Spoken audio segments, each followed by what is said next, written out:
Hello friends, સ્વાગત છે તમારા બધાનું ફરીથી એકવાર. શિયાળામાં લીલી મેથીની ભાજી ખાવી જ જોઈએ, કેમ કે તે ખૂબ જ ગુણકારી છે. દરેકના ઘરે બનતી જ હોય છે, પરંતુ તમે મારી આ રીતે એકવાર બનાવશો તો એટલી ટેસ્ટી બનશે કે તમને વારંવાર આ રીતે જ બનાવવાનું મન થશે. તો ચાલો સ્ટાર્ટ કરીએ. તો અહીંયા મેં એક ચૂડી લીધી હતી, તેમાંથી પાનને મેં ડંડીથી અલગ કરી લીધા છે. અને ત્યાર પછી તે પાનને મેં 2 થી 3 વાર પાણીથી ધોઈ લીધા હતા અને પછી કટ કરી લઈશું. ત્યાર પછી એક પેન મેં ગેસ ઉપર રાખી દીધું છે અને તેની અંદર 4 થી 5 ચમચી જેટલો ચણાનો લોટ એડ કરી દઈશું. અને પછી ગેસની ફ્લેમ લો રાખી લોટને શેકી લેવાનો છે. તો આ રીતે ચણાના લોટને શેકીને યુઝ કરવાથી તે જલ્દીથી કૂક થઈ જાય છે અને ખૂબ જ સરસ ફ્લેવર પણ આવે છે. તો તમે જેટલા વ્યક્તિ માટે શાક બનાવતા હોય તે પ્રમાણે ચણાનો લોટ એડ કરવાનો. તો અહીંયા હવે લગભગ 5 થી 6 મિનિટ જેવો સમય થયો છે અને લોટ છે એ શેકાઈ ગયો છે, તેનો કલર ચેન્જ પણ થઈ ગયો છે. તો હવે તેને એક પ્લેટમાં ટ્રાન્સફર કરી લઈશું. ત્યાર પછી તે જ પેનને મેં સાફ કરી અને ગેસ ઉપર મૂકી દીધું છે. તેની અંદર 2 મોટી ચમચી જેટલું તેલ એડ કરી દઈશું. તેલ ગરમ થાય એટલે અડધી ચમચી જેટલી રાઈ એડ કરવાની છે અને અડધી ચમચી જીરું એડ કરી દઈશું. ત્યાર પછી અડધું લાલ સૂકું મરચું એડ કરીશું અને મેં એક લીલું તીખું મરચું અને આદુની પેસ્ટ કરી હતી તે એડ કરી દઈશું અને તેલમાં તેને થોડીક વાર સાંતળી લઈશું.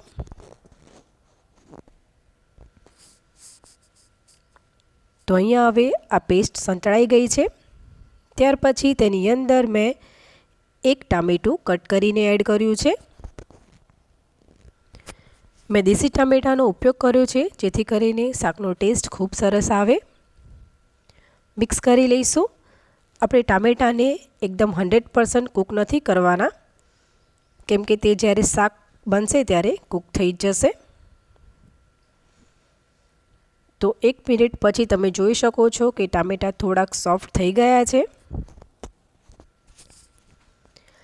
ત્યાર પછી જે મેથીની ભાજી કટ કરીને રાખી હતી તે બધી જ તેની અંદર એડ કરી દેવાની છે અને પછી બરાબર મિક્સ કરી લઈશું. તો મેથી છે એ પેટ સાથે જોડાયેલી સમસ્યાઓને દૂર કરવામાં ખૂબ જ અસરકારક છે અને મેથીનો ઉપયોગ છે એ અનેક પ્રકારની દવાઓ અને ઔષધિઓ બનાવવા પણ કરવામાં આવે છે. પાચન તંત્રથી લઈને મેથીની ભાજી જે છે એ એનિમિયા, ડેન્ડ્રફ, શ્વસન તંત્રના રોગો, સ્કિન, હૃદય અને વાળ માટે પણ ખૂબ જ લાભદાયી છે અને તેની તાસીર ગરમ હોય છે, જેથી શિયાળામાં ખાવાથી શરીરમાં ગરમાવો પણ રહે છે. તો અહીંયા મેં બરાબર હવે મિક્સ કરી લીધું છે. ત્યાર પછી તેની અંદર અડધી ચમચી જેટલી હળદર એડ કરી દઈશું અને મરચું એડ કરવાનું છે. તો મરચું મેં અત્યારે 2 ચમચી જેટલું કર્યું છે. તમે તમારા ટેસ્ટ એકોર્ડિંગ ઓછું વધારે લઈ શકો છો. 1 ચમચી જેટલું ધાણા જીરું એડ કરી દઈશું અને સ્વાદ પ્રમાણે મીઠું એડ કરીશું. તે પણ અડધી ચમચી ઉપર થોડુંક મેં કર્યું છે. બરાબર મિક્સ કરી લેવાનું છે. મેથીમાં એન્ટી ઇન્ફ્લામેટરી ગુણ પણ છે, જે સાંધાઓના દર્દને દૂર કરવામાં પણ મદદ કરે છે. મેથીની અંદર ખૂબ જ ઓછી કેલરી હોય છે, જેથી કરીને વજન ઉતારવામાં પણ ખૂબ જ લાભદાયી છે અને મેથી છે એ ડાયાબિટીસને કંટ્રોલ કરવામાં પણ ખૂબ જ લાભકારી છે. તો હવે અહીંયા મેં બરાબર મિક્સ કરી લીધું છે. તમે જોઈ શકો છો મેથીની ક્વોન્ટિટી થોડીક ઓછી પણ થઈ ગઈ છે. ત્યાર પછી હવે તેને કૂક કરવાની છે, માટે કવર કરી અને લગભગ 3 થી 4 મિનિટ જેવું કૂક કરી લઈશું. તો અહીંયા હવે 3 થી 4 મિનિટ જેવું થઈ ગયું છે.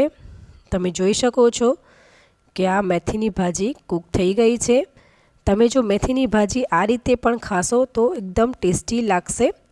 પરંતુ ઘણાને એટલી મેથીનો ટેસ્ટ એકલો ભાવતો નથી હોતો, જેથી કરીને તેની અંદર હવે થોડુંક પાણી એડ કરીશું. મતલબ કે અડધા ગ્લાસ જેટલું પાણી મેં એડ કર્યું છે અને હવે બરાબર મિક્સ કરી લેવાનું છે. મિક્સ કર્યા પછી હવે પાણીમાં એક બોઇલ આવવા દઈશું, મતલબ કે પાણીને ઉકળવા દેવાનું છે. તો અહીંયા તમે જોઈ શકો છો કે પાણી છે એ ઉકળી ગયું છે. ત્યાર પછી હવે તેની અંદર ચણાનો લોટ એડ કરવાનો છે. તો અત્યારે મેં 2 થી 3 ચમચી જેટલો લોટ એડ કર્યો છે, કેમ કે મેં 2 વ્યક્તિ માટે જ શાક બનાવ્યું છે. તમે જો વધારે વ્યક્તિ માટે શાક બનાવતા હોય તો 4 થી 5 ચમચી જેટલો પણ ચણાનો લોટ એડ કરી શકો છો. લોટ એડ કર્યા પછી બરાબર મિક્સ કરી લેવાનું છે. તો અહીંયા બરાબર મિક્સ થઈ ગયું છે. અત્યારે આ શાકની ગ્રેવી એકદમ પરફેક્ટ છે, પરંતુ તમને જો લોટ એડ કર્યા પછી જરૂર લાગે તો પાણી તમે એડ પણ કરી શકો છો. હવે કવર કરી અને કૂક કરી લઈશું લગભગ 3 થી 4 મિનિટ જેટલું. 3 થી 4 મિનિટ થઈ ગઈ છે. હવે ખોલીને ચેક કરીએ તો તમે જોઈ શકો છો કે એકદમ પરફેક્ટ આ ભાજી કૂક થઈ ગઈ છે. ગ્રેવી પણ એકદમ પરફેક્ટ છે. તો હવે આપણે ગેસની ફ્લેમ બંધ કરી તેને એક બાઉલમાં સર્વ કરી લઈશું. અહીંયા મેં તેને એક બાઉલમાં સર્વ કરી લીધી છે. તો ફ્રેન્ડ્સ, તમે પણ જો આ રીતે આ મેથીની ભાજી બનાવશો તો એટલી ટેસ્ટી બનશે કે ન ખાનારા પણ ખાતા થઈ જશે. તો ફ્રેન્ડ્સ, તમને જો મારી રેસીપી ગમી હોય તો લાઈક કરજો, ફ્રેન્ડ્સ અને ફેમિલીમાં શેર કરજો અને સબસ્ક્રાઈબ કરી બેલ આઇકન જરૂરથી પ્રેસ કરજો, જેથી કરીને મારા બધા વિડીયોની નોટિફિકેશન તમને જલ્દીથી મળતી રહે. તો ચાલો ફરીથી મળીશું એક નવી રેસીપી સાથે. ત્યાં સુધી આવજો.